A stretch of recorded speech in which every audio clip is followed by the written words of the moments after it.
নমস্কার বন্ধুরা, রন্ধনের বন্ধন চ্যানেল থেকে সবাইকে স্বাগতম। আশা করি তোমরা সবাই ভালো আছো, আমিও ভালো আছি। আজকে আবার একটা নতুন নাস্তার রেসিপি নিয়ে আমি চলে এসেছি। আমি এই ছোলা, কাঁচা ছোলা আর যেই চাল আমরা রান্না করে খাই সেই নর্মাল চাল আমি ভিজিয়ে রেখেছিলাম, তাই দিয়ে একটা চিলা বানিয়ে দেখাবো। তাহলে কী করে আমি এই চিলাটা বানাচ্ছি, প্রথম থেকে লাস্ট পর্যন্ত পুরো ভিডিওটা দেখার অনুরোধ রইল। চলো স্কিপ না করে ভিডিওটা দেখা যাক, আশা করি ভালো লাগবে আর তোমাদের অনেক কাজেও আসবে। আর খুব সহজ এবং সরলভাবে আমি বানিয়েছি। আমি এখানে মেজারমেন্ট কাপে 1 কাপ চাল নিয়েছিলাম, যেই চাল আমরা রেগুলার খাই সেই চালই, আর কাঁচা ছোলা দুটোকে একসঙ্গে আমি সোপ করে রেখেছিলাম। আমি সকালে ভিজিয়েছি, এখন রাতে আমি এটাকে পেস্ট করবো। চাইলে তোমরা ওভারনাইটও সোপ করে রাখতে পারো। আর এর সঙ্গে আমি দিয়ে দেবো ধনে পাতা আর কাঁচা লঙ্কা, দিয়ে আমি একটা মিক্সিং জারে সুন্দর পেস্ট তৈরি করে নেব। দেখো আমি এর একটা কি সুন্দর ফাইন পেস্ট তৈরি করে নিয়েছি। দেখো কি সুন্দর হয়েছে। আমি একদম মুখরোচক একটা নাস্তার রেসিপি বানাবো, একদম সুন্দর। দেখতেই পাচ্ছ, খুব ভালো করে পেস্ট করে নিতে হবে। পেস্ট করে আমি সামান্য একটু জল অ্যাড করে দেখো এইভাবে রেখেছি। সামান্য একটু পাতলা করে নেব, খুব বেশি পাতলা করব না, সামান্য একটু আর পাতলা করব আমি। দেখতেই পাচ্ছ খুব সুন্দর। সকালের জলখাবারে এরকম একটা হেলদি নাস্তা তোমরা রাখতেই পারো, বাচ্চাদের টিফিনও দিতে পারো। খুব ইজি আর খুব সহজ। আমি ধনেপাতার চাটনি বানাবো, তার জন্য আমি ধনেপাতা, 2টো টমেটো, 3টে কাঁচা লঙ্কা, 2 কলি রসুন নিয়েছি। ধনেপাতাটা ভালো করে আমি ধুয়ে পরিষ্কার করে নিয়েছি, টমেটোগুলো তাই। একটা মিক্সিং জার নিয়েছি, এর মধ্যে দিয়ে আমি একটা সুন্দর চাটনি বানিয়ে নেব। এই ধনেপাতার চাটনি ওই চিলার সঙ্গে খেতে খুব ভালো লাগে। আপনারাও ঠিক এইভাবে বানিয়ে নেবেন। আমি মিক্সিং জারের মধ্যে নিয়ে নিয়েছি, এবার আমি এর একটা পেস্ট বানিয়ে নেব। আমি জলের ব্যবহার করব না, আস্তে আস্তে এটারই একটা পেস্ট তৈরি করব। জল দিতে হবে না, কারণ আমি টমেটো দিয়েছি, তার জন্য আমি এখানে কোনো জলের ব্যবহার করব না। যদি তোমাদের কাছে টমেটো না থাকে তোমরা কাঁচা আম দিয়েও করতে পারো। দেখো আমি এর একটা সুন্দর পেস্ট তৈরি করে নিয়েছি, এবার আমি একটা বাটির মধ্যে ঢেলে নেব। আমি যখন পেস্ট করেছিলাম নুন দিতে ভুলে গেছি, এবার আমি এটার সঙ্গে পরিমাণ মতো নুন অ্যাড করে নেব। আমি একটা বাটিতে ঢেলে নিয়েছি আর পরিমাণ মতো নুন অ্যাড করে দিয়েছি। তাহলে রেডি হয়ে গেল আমাদের ধনেপাতার চাটনি। গরম গরম ওই চিলার সঙ্গে খেতে খুব ভালো লাগবে।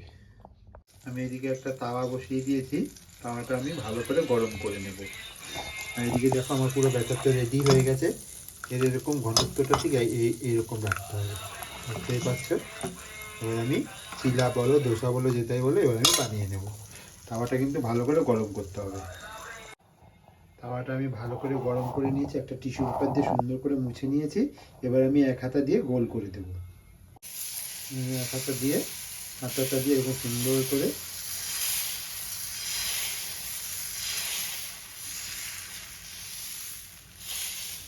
দেখো কি সুন্দর হয়েছে। এইভাবে গোল করে দেবো, বুঝতে পারছো? এবার আমি কি করব, যখন একটু উপরটা টেনে আসবে আমি সামান্য পরিমাণ তেল দিয়ে নেব।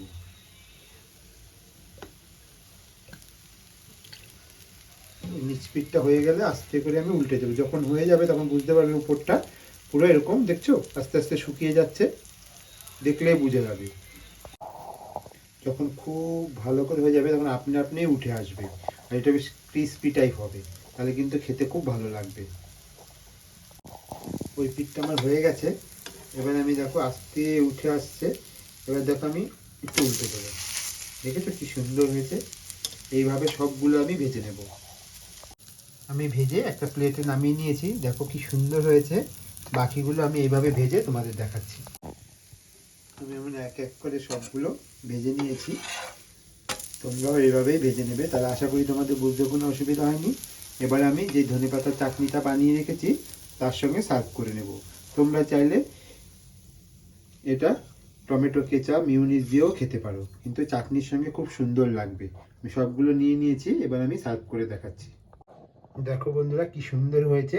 তাহলে এরকম সকালবেলা নাস্তাতে তোমরা এরকম গরম গরম চিলা রাখতেই পারো বা রাতের ডিনারেও রাখতে পারো, বাচ্চাদের টিফিনেও দিতে পারো, অফিসেও দিতে পারো, যে কোনোভাবে এটা দিতে পারো। খেতে কিন্তু খুব টেস্টি এবং খুব মজাদার লাগবে। আশা করি খুব ভালো লাগবে আজকের রেসিপিটা। একবার হলেও বাড়িতে ট্রাই করো। আর যদি ভালো লেগে থাকে তাহলে অবশ্যই কমেন্ট করে জানাতে ভুলো না। যারা এখনও পর্যন্ত আমার চ্যানেলটা সাবস্ক্রাইবার করোনি, প্লিজ তারা আমার চ্যানেলটা সাবস্ক্রাইবার করে নিও। পাশে থাকা বেল আইকন বাটনটি প্রেস করে দিও, তাহলে এরকম সুন্দর সুন্দর রান্নার নোটিফিকেশন সবার আগে তোমার মোবাইলে পৌঁছে যাবে। যারা আমার চ্যানেলটা সাবস্ক্রাইবার করে নিয়েছো তাদেরকে জানাই অসংখ্য ধন্যবাদ। আর যারা আমাকে সুন্দর সুন্দর মেসেজ করছো তাদেরকেও জানাই অনেক ধন্যবাদ। কমেন্ট করার জন্য আগে এরকম কমেন্ট করতে থাকো, তাহলে আমাকে খুব উৎসাহিত লাগবে এবং আমি আগে আরও এরকম সুন্দর সুন্দর রেসিপি দেওয়ার জন্য আমাকে মনোবল বাড়বে, ভালোও লাগবে। যদি কোনো ভুল ত্রুটি হয়ে থাকে তাহলে ক্ষমা করে দিও।